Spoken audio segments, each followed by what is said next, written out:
अथ 33 33 श्रीशुक उवाच इत्थं भगवतो गोप्यः श्रुत्वा वाचः सुपेशलाः जहुर्विरहजं तापं तदंगोपचिताशिषः.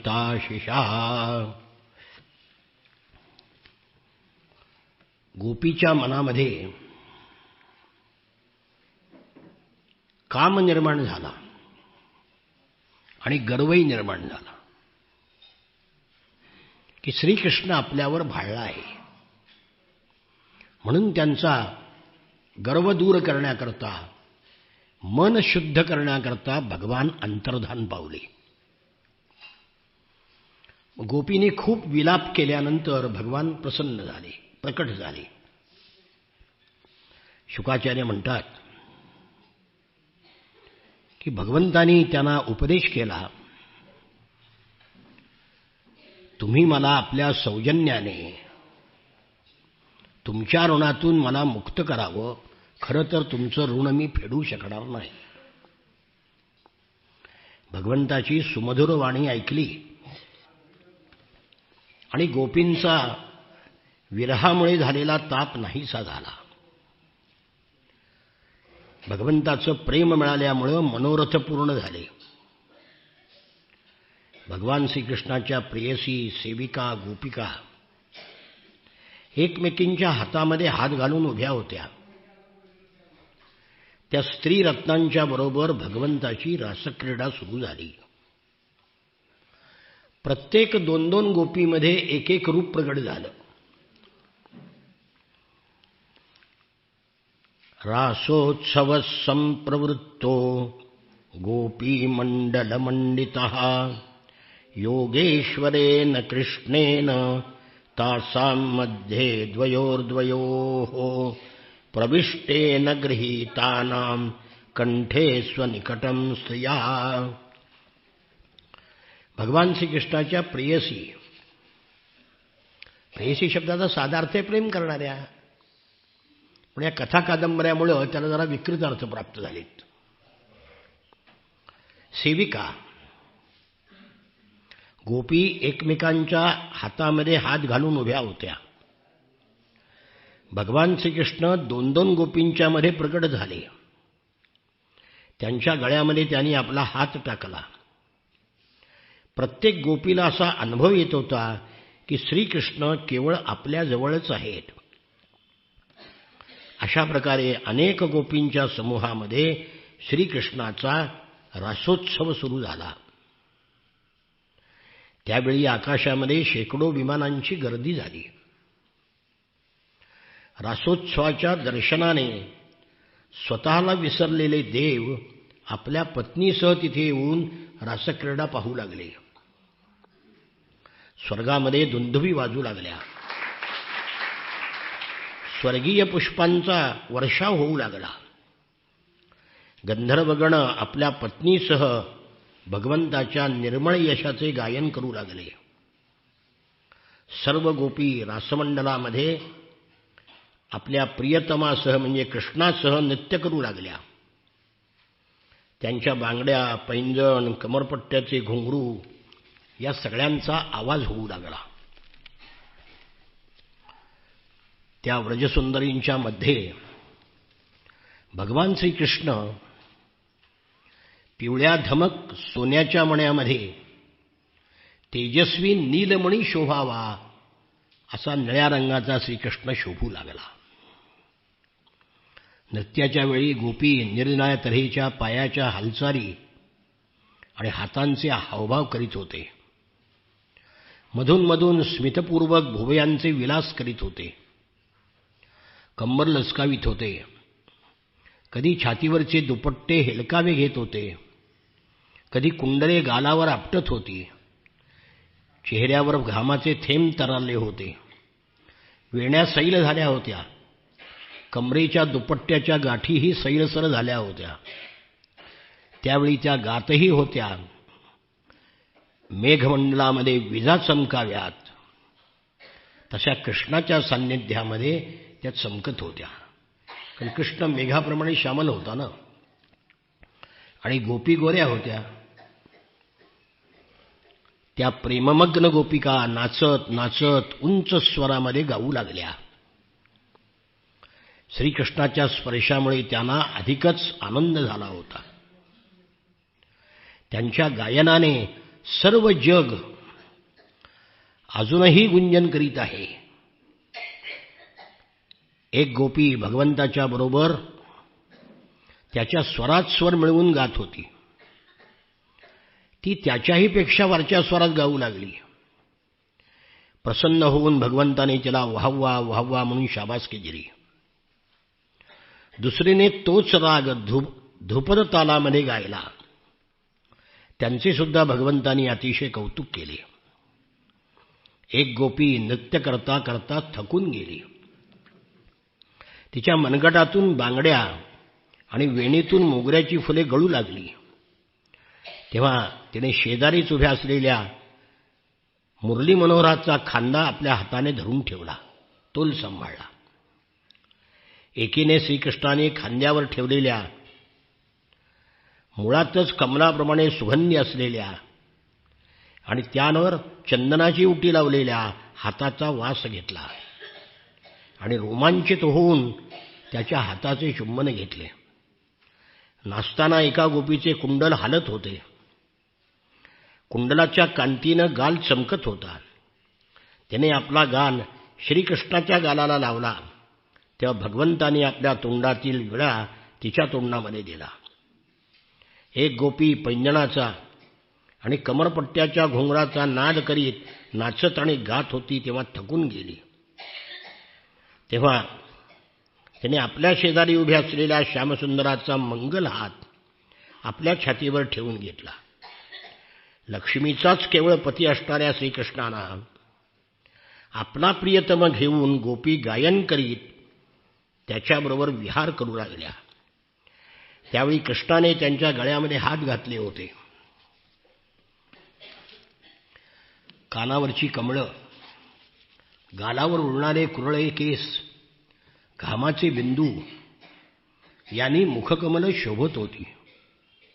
अशा गोपी भ्रमर गायक असणाऱ्या रासमंडळामध्ये श्रीकृष्णाच्या बरोबर नृत्य करीत होत्या. त्यावेळी त्यांच्या बांगड्या, पैंजणं, वाद्य वाजत होती. त्यांच्या वेण्यामध्ये गुंफलेली फुलं इतस्तता विखरून पडत होती. लहान मुलाने आपल्याच प्रतिबिंबाशी खेळावं, त्याचप्रमाणे रमारमण आपली प्रतिबिंबे असणाऱ्या त्या कृष्णाला कधी छातीशी धरत, कधी हाताने कुरवाळीत, कधी प्रेमपूर्व नजरेने त्याच्याकडे पाहत, कधी लीलेने मोठ्याने हसत, अशा प्रकारे त्यांनी व्रजसुंदरी बरोबर क्रीडा केली. दृष्टांत काय दिला आहे? लहान मुलाने आपल्या प्रतिबिंबाशी खेळावं. तसं त्या म्हणजे लहान मुलाच्या मनामध्ये जो निरागस भाव असतो तोच भाव गोपींच्या मनामध्ये होता. परीक्षित राजा भगवंताच्या अंगाच्या स्पर्शाने झालेल्या आनंदाने गोपी भान विसरल्या. फुलांचे हार तुटले, दागिने अस्ताव्यस्त झाले, केस विस्कटले आणि वस्त्र सांभाळायला सुद्धा त्या असमर्थ झाल्या. श्रीकृष्णाची ही रासक्रीडा पाहून स्वर्गातील देवांगना सुद्धा काममोहित झाल्या. नक्षत्रासह चंद्रसुद्धा चकित झाला. जरी भगवान स्वतःच रममानेला असले तरी सुद्धा जेवढ्या गोपी होत्या तेवढी रूप धारण केली आणि त्यांच्याबरोबर विहार केला. पुष्कळ विहार करून करून ते सगळे दमले, थकून गेले.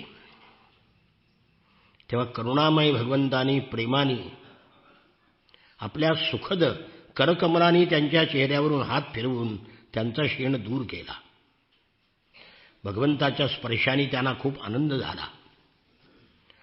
ज्याच्यावर सोन्याची कुंडलं झगमगत होती, कुरळे केस भेभिरत होते, अशा आपल्या गालांच्या सौंदर्याने आणि अमृतासारख्या मधुर हास्ययुक्त नजरेने श्रीकृष्णाचा त्यांनी सन्मान केला आणि पवित्र लीलांचं गायन करू लागल्या.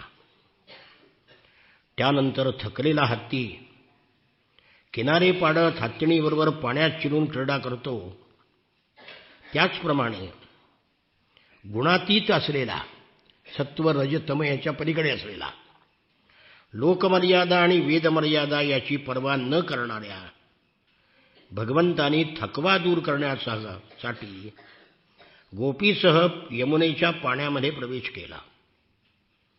भगवंताच्या गळ्यातील वनमाला गोपींचं अंग घासल्यामुळे चुरगाळली होती आणि त्यांच्या वक्षस्थळाचा केशराचा तिला रंगही लागला होता. तिच्या चारी बाजूने गुणगुणणारे भुंगे त्यांच्या पाठोपाठ चालले होते. जणू गंधर्वराज त्याच्या कीर्तीचं गायन करीत पाठोपाठ चालले होते. यमुनेच्या पाण्यात गोपींनी प्रेमयुक्त कटाक्षांनी भगवंताकडे पाहत हसत हसत भगवंताच्या अंगावर खूप पाणी उडवलं. विमानामध्ये बसलेल्या देवता वरून फुलांचा वर्षाव करून भगवंताची स्तुती करू लागल्या. अशा प्रकारे यमुनेच्या पाण्यामध्ये आत्माराम म्हणजे आत्म्याच्या ठिकाणी रममाण होणारा अशा श्रीकृष्णाने गजराजाप्रमाणे विहार केला. त्यानंतर गोपी भुंग्यांच्या थव्याने वेढलेल्या यमुना तीरावरील उपवनामध्ये गेले. ते उपवन म्हणजे बाग अत्यंत रमणीय होतं. चारी बाजूनी पाण्यामध्ये आणि जमिनीवर उमललेल्या फुलांचा सुगंध घेऊन वारा मंद मंद वाहत होता. तिथे जसा मदोन्मत्त हत्ती हत्तीणीच्या कळपासह फिरतो, त्याप्रमाणे श्रीकृष्ण वनामध्ये विहार करू लागले. जणू जिच्यामध्ये अनेक रात्री एकत्रित झाल्या होत्या. षण्मासाची करुणी निशा असं म्हटलं एका ठिकाणी.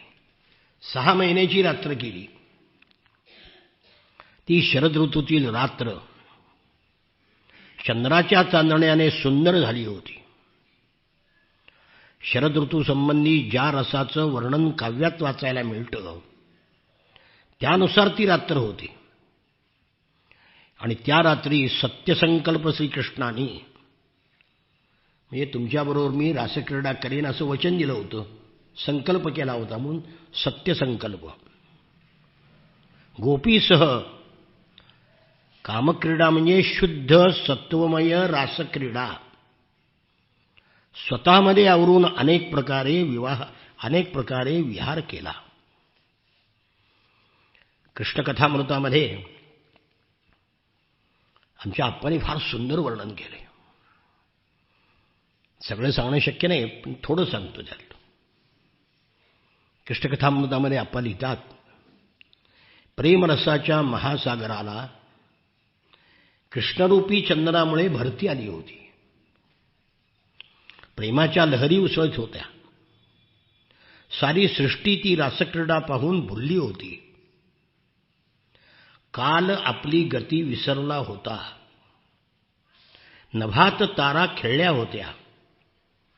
चंद्रावरचे हरिण सुद्धा मोहित झाले होते. आकाशातून देव, गंधर्व, यक्ष, किन्नर हजारो नेत्र रासक्रीडा पाहत होते. त्या रासक्रीडेसंबंधी आप्पांनी जो श्लोक लिहिला आहे तो सोन्याच्या अक्षरात लिहिण्यासारखा आहे. कृष्णकथामृतातला श्लोक आहे. याचे दर्शन ही प्रयास करुनी लाभेन योग्याप्रती झाले कुंठित वेद सांख्य चिडले मीमांसका नागती वेदांती भ्रमले कणाद दमले ऐसे परब्रह्मते उल्हासे यमुना तटावर इथे गोपी सवे खेळते. ज्याचं दर्शन जन्मोजन्म प्रयत्न करून योग्याना सुद्धा होत नाही लाभेन योग्याप्रती. झाले कुंठित वेद, वेद ही मौनावले न पावले मुनिजाप्रती. वेदांना सुद्धा त्याचं दर्शन झालं नाही, कारण वेद शब्द आहेत ना, शब्दाला दर्शन कसं होईल. सांख्य चिडले, सांख्याला सुद्धा दर्शन झालं नाही. मीमांसकाना गती, मीमांसक सुद्धा अगतिक झाले. वेदांती भ्रमले, माया ब्रह्म यातच अडकले. प्रकृती पुरुष यात. कणाद दमले, कणाद ऋषी सुद्धा दमले, कणाकणात शोधायला लागले, नाही सापडला. ऐसे परब्रह्म ये, कोणालाही न सापडलेले परब्रह्म. उल्हासे यमुना तटावर इथे गोपी सवे खेळते. केवढं भाग्य गोपींचं. कोणालाही प्राप्त न होणारं हे परब्रह्म गोपींच्या बरोबर खेळत होतं. गोपींचं भाग्य खरोखर अवर्णनीय आहे, त्याचं वर्णनही करता येणार नाही. आणि शेवटी खेळता खेळता प्रभुचरणावर गोपींनी लोळण घेतलं. प्रभुचरणावर लोळण घेता शोकाकुल व्रजरमणी. निशिगंधाच्या कळ्या कोवळ्या दिसती पडल्या गळुनी.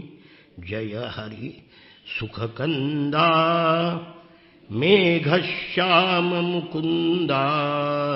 जय हरी सुखकंदा.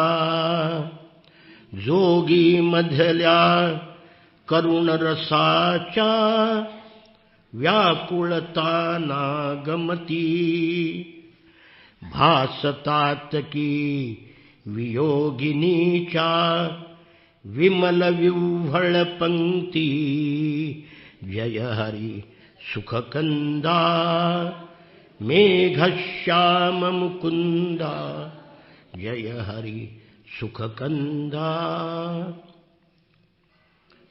त्या सगळ्या व्रजरमणीनं प्रभुचरणावर लोळण घेतलं. निशिगंधाच्या कोळ्या कळ्या खाली पडाव्यात किंवा जोगी रागातल्या करुणरसाच्या ताना ऐकू याव्यात तशा त्या दिसत होत्या, किंवा वियोगिनीचा विलाप त्यातल्या विव्हळ पंक्ती जशा ऐकाव्यात तसा त्यांचा आवाज ऐकू येत होता. इतक्या प्रकारे अशा प्रकारे या महारासाचं वर्णन हे सगळं राजाने ऐकल्यानंतर सामान्य माणसाच्या मनामध्ये जी शंका येते तीच परीक्षितीच्या मनामध्ये आली. आणि गेली 32 वर्ष ती शंका फेडायचा मी प्रयत्न करतोय, पण अजून कोणाच्या डोक्यातून ती शंका जात नाही. स्त्री पुरुषांचं नातं हे शुद्ध भक्त आणि देवाचं असू शकतं हेच आम्हाला मान्य नाही ना, कारण आमची मनं सगळी वासनेनं बरबटलेली आहेत. शुद्ध चित्ताने वाचलं तरच कळेल, नाही तर कळणार नाही. राजाने विचारलं,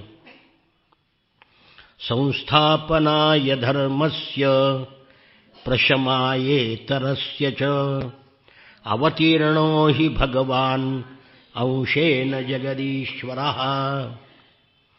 परीक्षित राजा म्हणाला, संस्थापनाय धर्मस्य, धर्माची संस्थापना करण्यासाठी, अधर्माचा नाश करण्यासाठी भगवंतानी अंशानी हा अवतार धारण केला होता. हा भगवंताचा अवतार आहे ना कृष्ण. कशा करता? हा दुष्टांचा नाश करण्याकरता आणि धर्माची स्थापना करण्याकरता. मग सकथम धर्मसेतूनां वक्ता कर्ताभिरक्षिता प्रतीपमाचरद्ब्रह्मन् परदाराभिमर्शनम. धर्ममर्यादेचे उपदेश करणारे, स्वतः आचरण करणारे, सर्वांचं रक्षण करणारे असे भगवान असता परस्त्रियांना स्पर्श करण्याचं धर्मविरोधी वर्तन त्यांनी कसं केलं?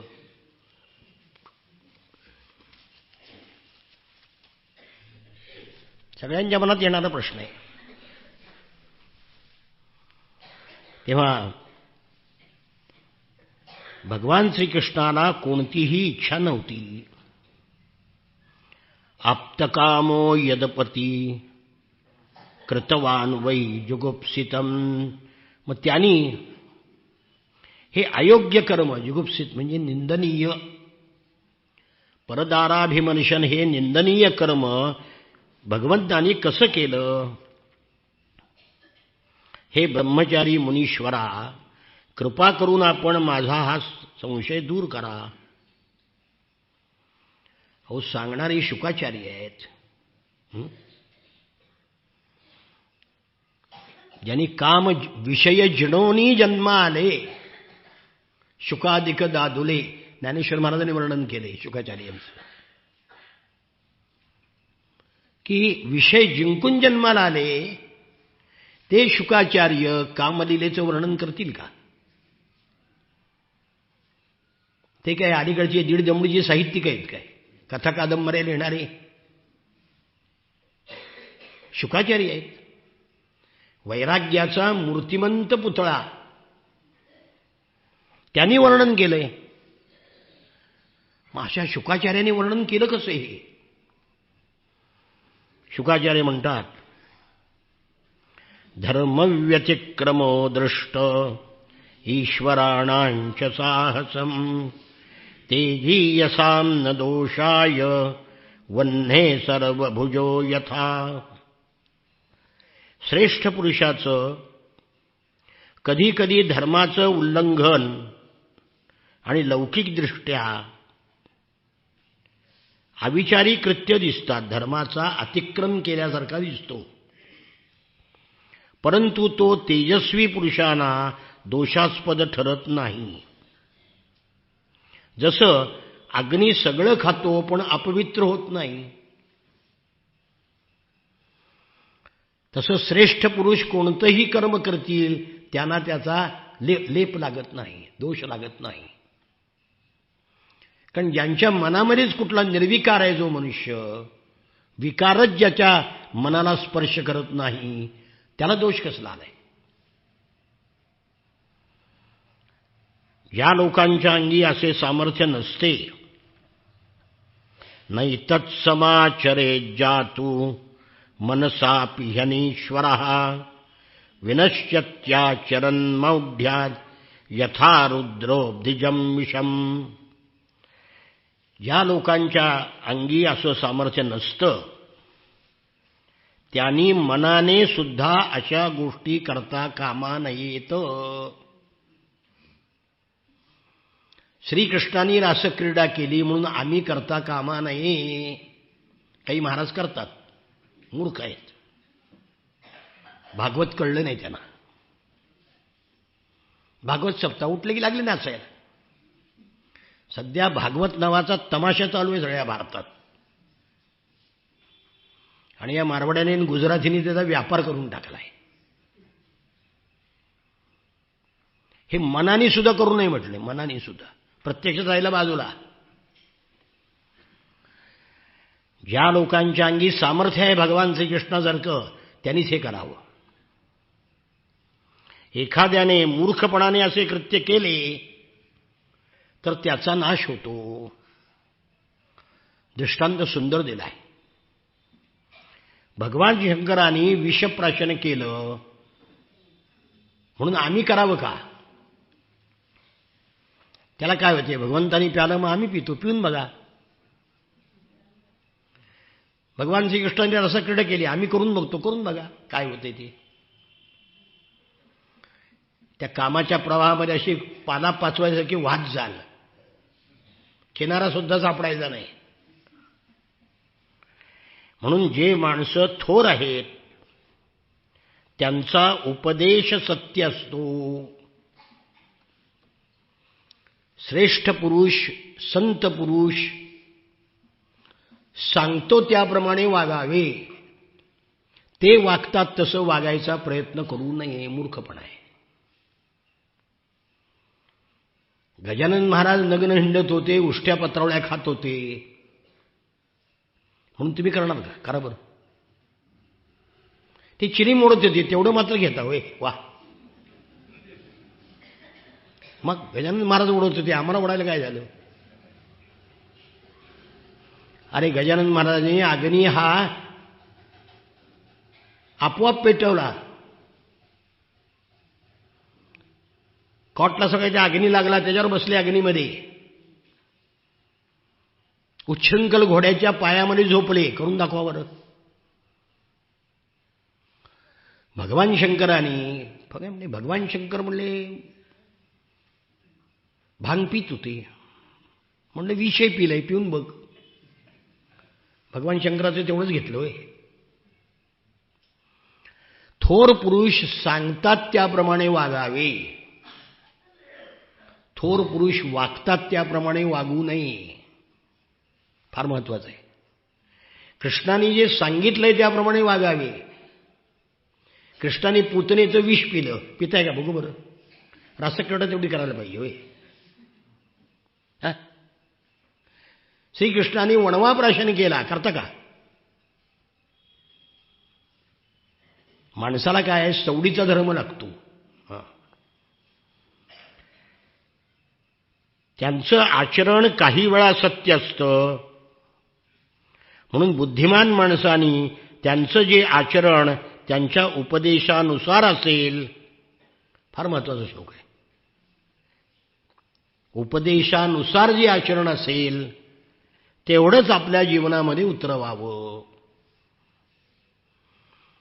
आमचे आप्पा फार मस्त दृष्टांत सांगायचे, अप्रतिम. ते स्वतः वैद्य होते. ते म्हणले वैद्य सांगतो ते खावं, वैद्य खातो ते खाऊ नये. आता डॉक्टर दारू पितात म्हणून आपण प्यायची का? रात्री एकत्र बसून डॉक्टर सिगारेट वाढतात म्हणून आपण वाढायची का? त्याने आपल्याला जे पथ्य सांगितलेलं आहे, लिहून दिलेलं आहे, त्याप्रमाणे आपण वागायचं. ते सांगतात तसं थोर पुरुष सांगतात त्याप्रमाणे वागावं. ते जसं वागतात त्याप्रमाणे वागू नये, कारण त्यांच्या वागण्यामध्ये हेतू वेगळा असतो. परीक्षित राजा, सामर्थ्यवान पुरुषाच्या अंगी कर्ता भाव नसतो. शुभकर्म करण्यामध्ये त्यांचा काहीही स्वार्थ नसतो. अशुभ कर्म करण्याने त्यांचे काही नुकसान होत नाही. असे जर आहे तर मग जे पशु पक्षी मनुष्य देव इत्यादी सर्व चराचर जीवाचे स्वामी आहेत, त्यांच्याशी मानवाच्या बाबतीत शुभ अशुभ आहे याचा संबंध कसा जोडता येईल? ज्यांच्या चरणकमलाच्या परागांचं सेवन करून भक्तजन तृप्त होतात, ज्यांच्याशी जोडलं गेल्यामुळे योगी त्याच्या प्रभावाने आपली सर्व कर्मबंधनं तोडून टाकतात, आणि ज्यांचे तत्व जाणणारे ज्ञानी पुरुष स्वच्छंदपणे वागून कर्मबंधनामध्ये अडकत नाहीत, तेच भगवान स्वतःच्या इच्छेने आपले रूप प्रकट करतात. त्यांना कर्मबंधन नाही. गोपी, त्यांचे पती आणि सर्व जीव यांच्या अंतःकरणामध्ये भगवान आत्मरूपाने विराजमान होत आहेत. ते सर्वाचे साक्षी आहेत. त्यांनी देह धारण करणं ही लीला आहे फक्त. भगवान प्रपंचात रमलेल्या जीवावर कृपा करण्यासाठी मनुष्य रूपाने प्रगट होतात आणि क्रीडा करतात की ज्या ऐकून जीवानी भगवतपरायण व्हावं. व्रजवासी गोपांना श्रीकृष्णाबद्दल मुळीच वत्सर वाटला नाही. गोपाळ म्हणले का, देवा तू रासक्रीडा केली, आम्ही येतो की नाही म्हणले. कारण ते योगमायेनं मोहित होऊन असं समजत होते की रासक्रीडा करायला गेलेल्या ज्या बायका आहेत त्या आपल्याजवळच आहेत. त्या दिव्य शरीराने गेल्या होत्या. आणि मग ब्राह्ममुहूर्त झाला, पहाट झाली. आपल्या घरी परत जाण्याची गोपींची इच्छा नव्हती. तरी भगवान श्रीकृष्णाच्या आज्ञेनं भगवंतांना प्रिय असलेल्या गोपी आपापल्या घरी निघून गेल्या. विक्रीडितं रजवधुविरिदं च विष्णोः श्रद्धान्वितोऽनुशृणुया यथ वर्णयेद्यः भक्तिं परां भगवती प्रतिलभ्य कामं हृद्रोगमाश्वपहिनोत्य चिरेण धीरः. परीक्षित राजा, जो ज्ञानी मनुष्य श्रीकृष्णाची गोपीबरोबरची ही रासक्रीडा श्रद्धेनं वारंवार श्रवण करतो, तिचं वर्णन करतो, त्याला भगवंताच्या चरणाविषयी परमभक्ती प्राप्त होते. ही जर कामक्रीडा असती तर अंतःकरणात भक्ती निर्माण झाली असती का? आणि तो कामभावनेतून सुटका होते त्याची. हृदरोग, त्याचा हृदयाचा जो रोग आहे की ज्याच्यामध्ये काम निर्माण होतो, त्यातून त्याची स्वतःची सुटका होते. अशी ही रासपंचाध्यायी आहे. श्रीशुक उवाच एकदा देवयात्रायां गोपाला जातकौतुकाः अनोभिरनडुद्युक्तैः प्रययुस्तेऽम्बिकावनम्. शुकाचार्य म्हणतात, एकदा सगळे गोपाळ शिवरात्रीच्या उत्सवाच्या वेळी जत्रा पाहण्याच्या कुतूहलाने बैलगाड्यामध्ये बसून अंबिकावनामध्ये गेले. राजन,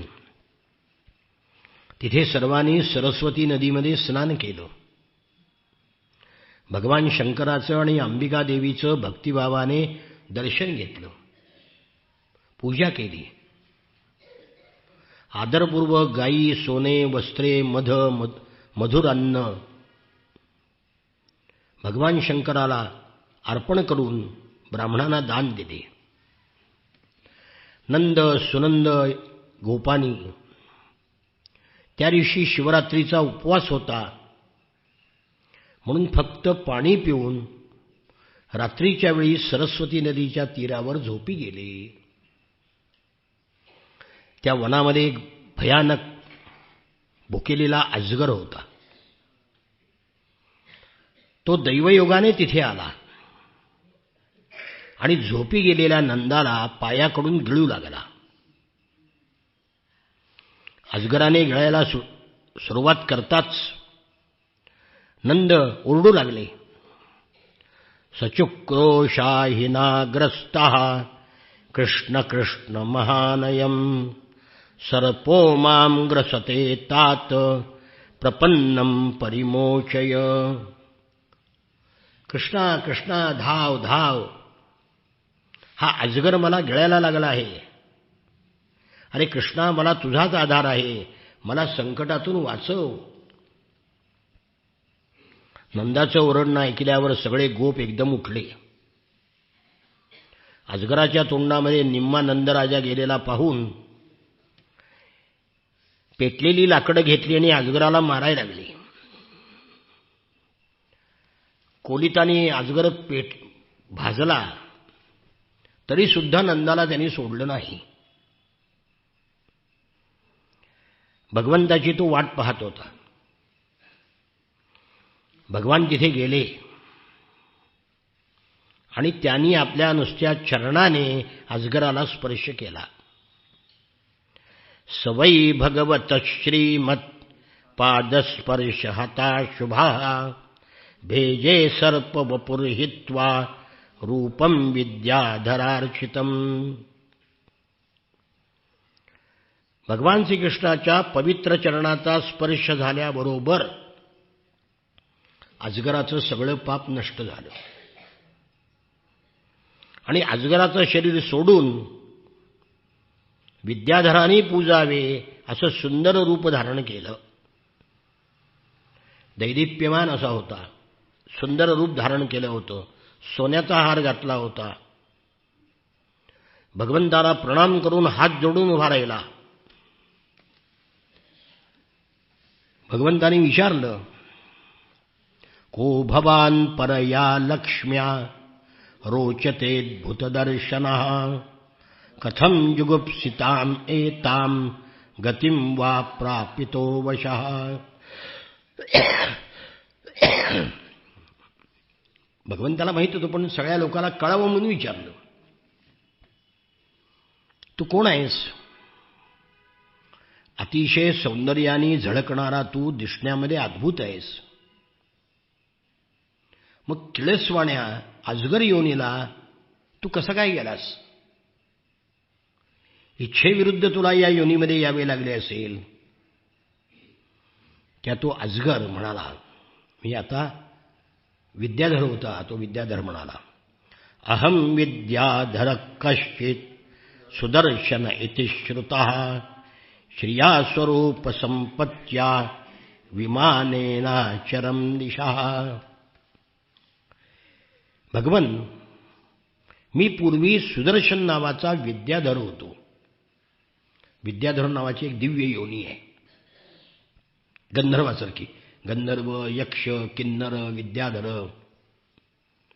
मी अत्यंत सुंदर तर होतोच, म्हणून नाव योग्य आहे सुदर्शन. याचं दर्शन चांगलं आहे, पाहिल्यानंतर आनंद वाटतो. शिवाय देवा, माझ्यापाशी संपत्ती पुष्कळ होती. आता सौंदर्य आहे, संपत्ती आहे, सत्ता आहे. त्यामुळे विमानामध्ये बसून मी दिशादिशांना फिरत होतो. एके दिवशी मी अंगिरा गोत्राच्या कुरूप ऋषीला पाहिलं, अंगिरस ऋषीला. मला माझ्या सौंदर्याचा गर्व असल्यामुळे मी कुचेष्टेनं हसलो. त्या कुचेष्टेमुळं अंगिरस ऋषी रागावले आणि त्यांनी मला शाप दिला, तू अजगर योनीला जाशील. कारण अजगर सगळ्यात कुरूप आहे ना, त्या अजगर योनीला जाशील म्हणून शाप दिला. देवा, हे माझ्या पापाचं फळ मिळालं, म्हणून कुरूप माणसाला बघून हसू नये. माझ्यावर कृपा करण्यासाठी त्या कृपाळ ऋषींनी मला शाप दिला. कारण त्या शापामुळे आज चराचराचे गुरु असलेल्या आपलं मला दर्शन झालं, आपल्या चरणाचा मला स्पर्श झाला आणि त्यामुळे माझं सर्व पाप नाहीसं झालं. सर्व पापांचा नाश करणारे हे प्रभो, जे लोक जन्ममरणाच्या संसाराला भिवून आपल्या चरणाला शरण जातात, त्यांना आपण सर्व भयापासून मुक्त करता. आपल्या चरणस्पर्शाने मी शापातून मुक्त झालो आहे. आता माझ्या लोकी जाण्याची मला आज्ञा द्यावी. ब्रह्मदंडात विमुक्तोऽहं सद्यस्तेच्युतदर्शनात् यन्नाम गृह्णन् अखिलान् श्रोतॄनात्मानमेव च. हे पुरुषोत्तमा, आपल्या शापातून, दंडातून मी मुक्त झालो आहे. जो मनुष्य आपल्या नामाचं उच्चारण करतो तो स्वतःला आणि ऐकणाऱ्या श्रोत्यांना सुद्धा पवित्र करतो. मग ज्याला आपल्या चरणाचा स्पर्श झाला आहे त्या माझ्याबद्दल काय बोलावं. सुदर्शनाने श्रीकृष्णाला प्रदक्षिणा घातली, नमस्कार केला, आज्ञा घेतली आणि स्वर्गामध्ये गेला. नंदालाही या संकटातून कृष्णाने सोडवलं. व्रजवासी लोकांनी जेव्हा कृष्णाचा हा अद्भुत पराक्रम पाहिला तेव्हा ते चकित झाले. धार्मिक विधी पूर्ण करून श्रीकृष्णाच्या या लीलेविषयी बोलत बोलत पुन्हा गोकुळामध्ये परत आले. एके दिवशी अलौकिक कर्म करणारे कृष्ण आणि बलराम रात्रीच्या वेळी गोपीसह क्रीडा करीत होते. निर्मळ वस्त्र परिधान केली होती. गळ्यामध्ये फुलांचे हार शोभत होते.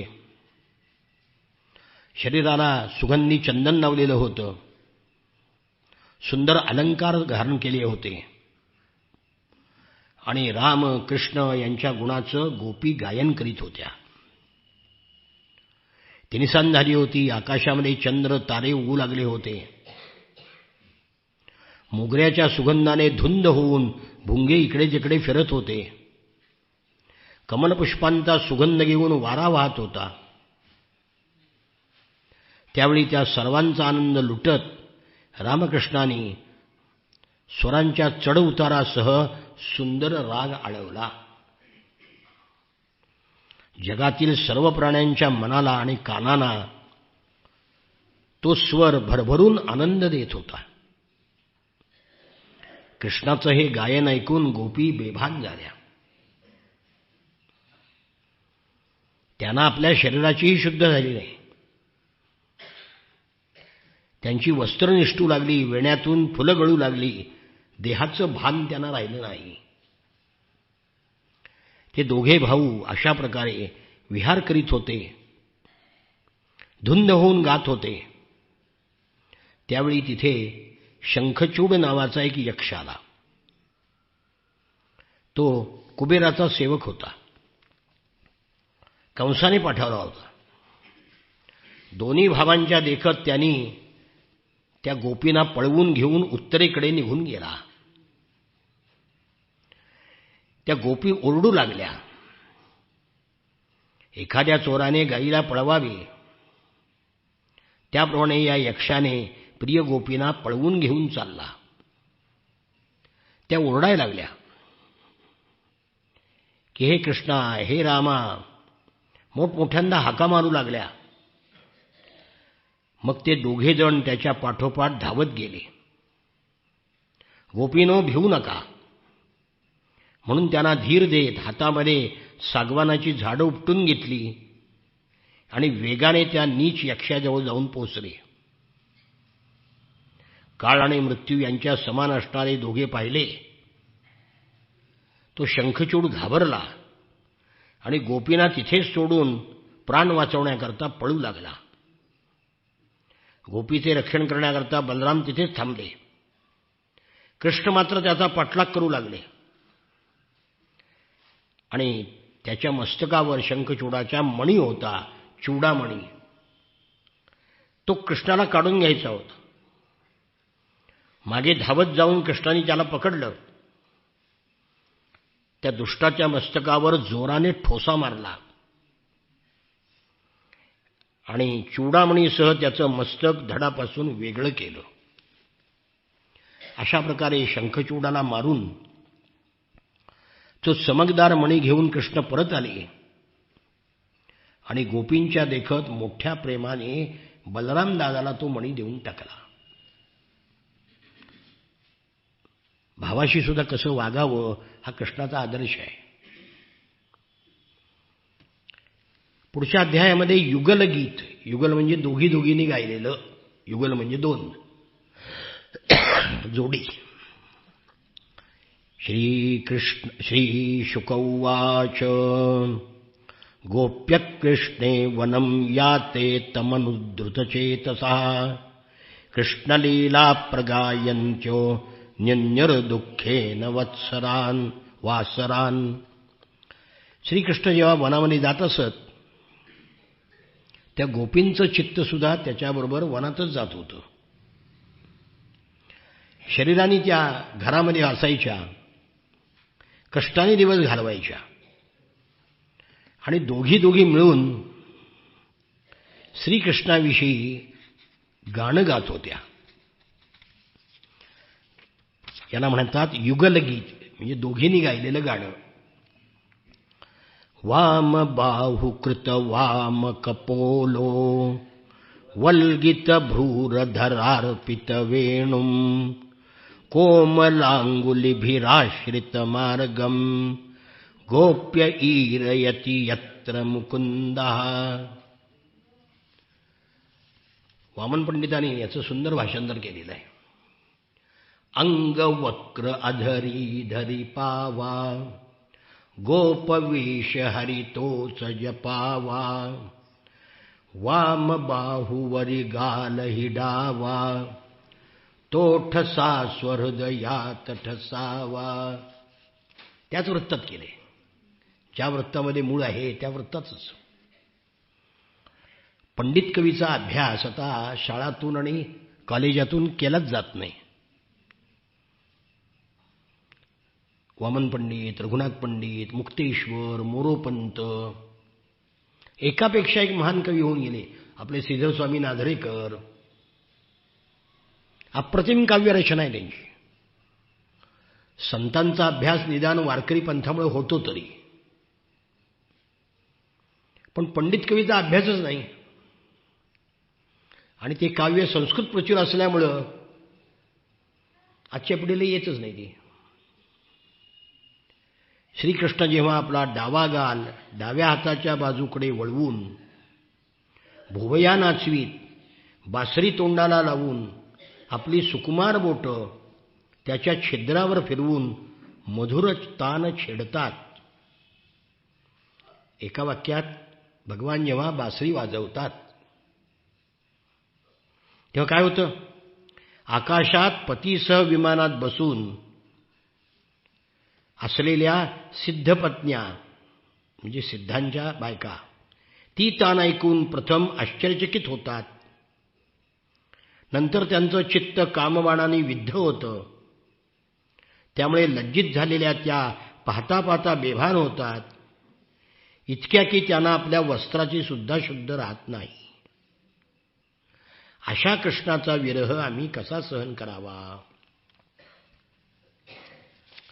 हे आश्चर्य तरी ऐका.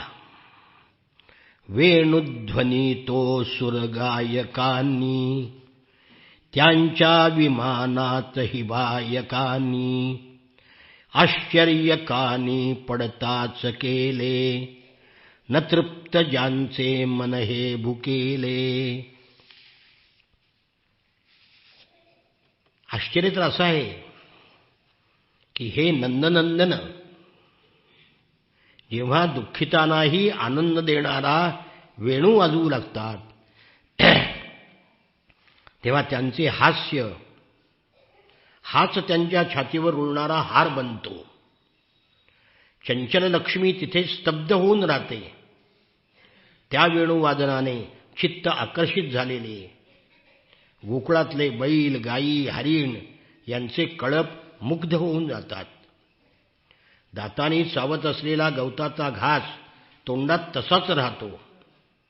दोन्ही कान टवकरून ते असे उभे राहतात जणू काही ते झोपी गेले आहेत किंवा भिंतीवर काढलेली ती चित्र आहेत. इतकं वेणूचा नाद ऐकून जनावरं सुद्धा स्तब्ध होतात. गडे नंदलाल जेव्हा मस्तकावर, काय सुंदर वर्णन आहे बघायला, हे व्यक्तिचित्र, मस्तकावर मोरपंखांचा मुकुट घालून रंगीत धातूंनी आपली शरीरं रंगवतात. पानांनी असे सजवून घेतात की जसा एखादा पहिलवान असावा. नंतर जेव्हा बलराम आणि गोपालासह बासरी वाजवून गायींना साद घालतात त्यावेळी त्याच्या नादाने नद्यांचे वाहणे थांबते. काय संगीताचा परिणाम असेल. त्यांना असे वाटते की श्रीकृष्णाच्या चरणाची धूळ वाऱ्याने उडवून आपल्याकडे आणावी, परंतु त्यासुद्धा आमच्यासारख्याच अभागिनी आहेत. असे श्रीकृष्णाला आलिंगन देतेवेळी जसे आमचे हात थरथरतात नंतर जड होतात त्याप्रमाणे त्यासुद्धा तरंगरूप हात प्रेमाने वर उचलू पाहतात नद्या आणि पुन्हा असहाय्य होऊन स्थिर राहतात.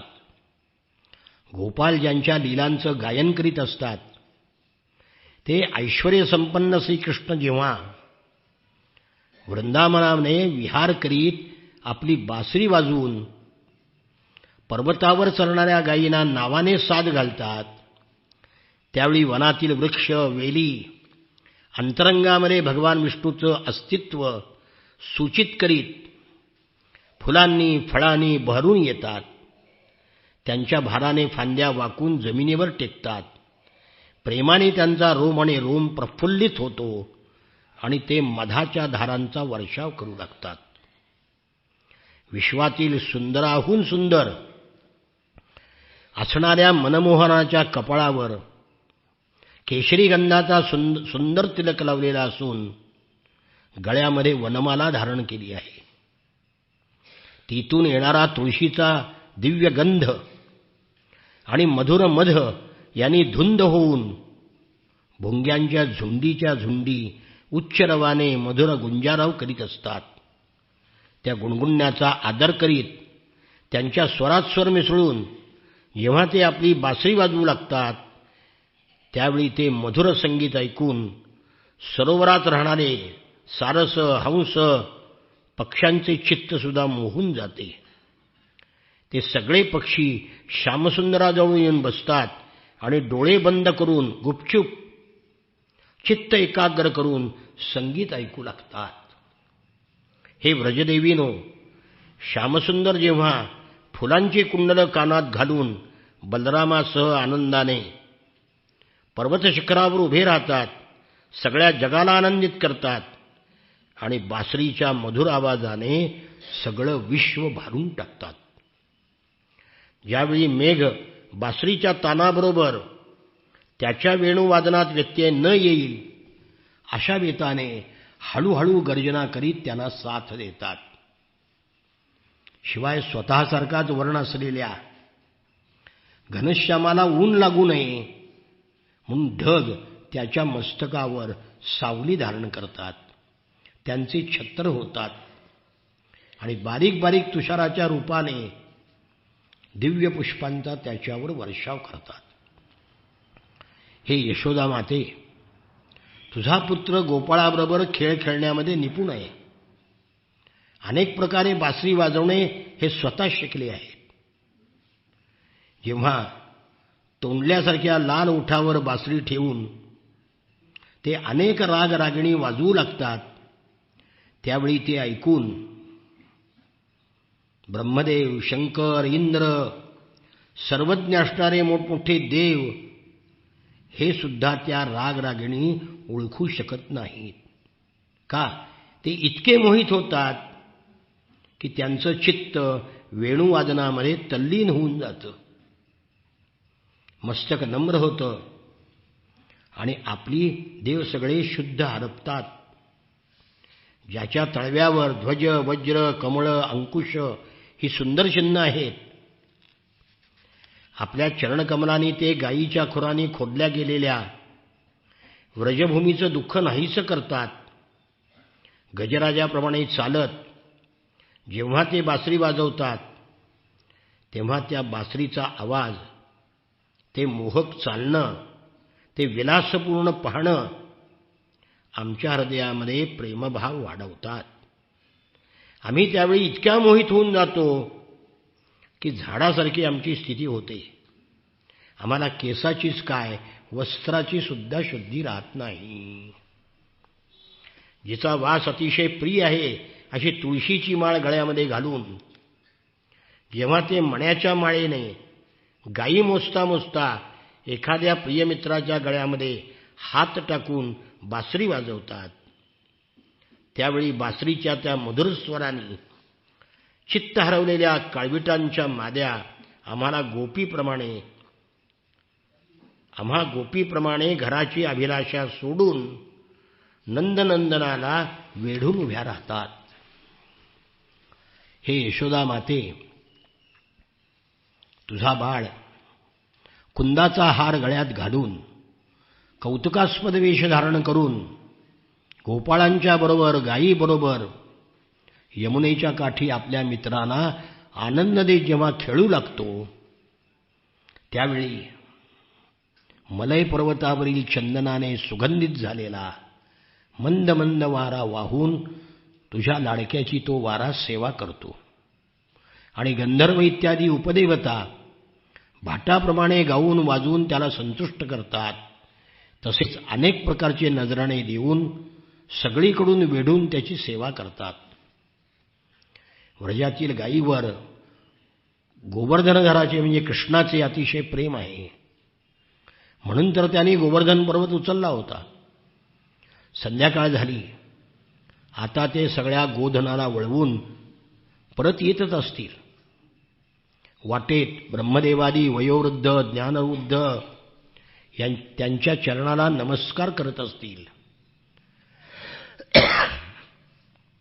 आता बासरी वाजवी ते येऊ लागले आहेत.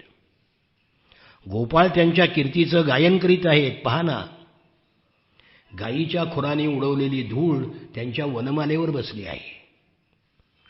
ते दिवसभर फिरून फिरून दमले असतील, तरीसुद्धा त्या श्रमांच्या सौंदर्यानेही आमच्या डोळ्याला किती आनंद देत आहेत बरे. हे देवकी पुत्र कृष्णचंद्र आम्हा प्रियजनांचे मनोरथ पूर्ण करण्याकरता आमच्याकडे येत आहेत. पहा, त्यांचे सुंदर डोळे इकडे तिकडे पाहत आहेत. गळ्यामध्ये वनमाला डोलत आहेत. सोन्याच्या कुंडलाच्या कांतीने कोमल गाल शोभिवंत दिसत आहेत. पिकलेल्या बोराप्रमाणे मुखकमल पिवळसर भासत आहे. आपल्या बांधवांना इष्टमित्रांना मान देणारे श्रीकृष्ण हत्तीसारख्या डौलदार चालीने चालत आहेत. संध्याकाळच्या वेळी व्रजातच असलेल्या गायीचा आणि आमचा दिवसभरातील असह्य विरह ताप नाहीसा करण्याकरता, दिवसाची उष्णता दूर करण्यासाठी चंद्राप्रमाणे कृष्ण जवळजवळ येत आहेत. शुकाचार्य म्हणतात, एवं व्रजस्त्रियो राजन् कृष्णलीलानुगायती रेमिरेहस्तु तच्चित्ता तन्मनस्का महोदया. शुकाचार्य म्हणतात, परीक्षित राजा, कृष्णमय झालेल्या भाग्यवान गोपी श्रीकृष्ण जेव्हा दिवसा वनामध्ये जात असे तेव्हा त्याचं चिंतन करीत करीत, लीलांचं गायन करीत करीत आपला दिवस कंठीत असत आणि त्यामध्ये रममाण होत असत. आता यानंतर अरिष्टासुराचा उद्धार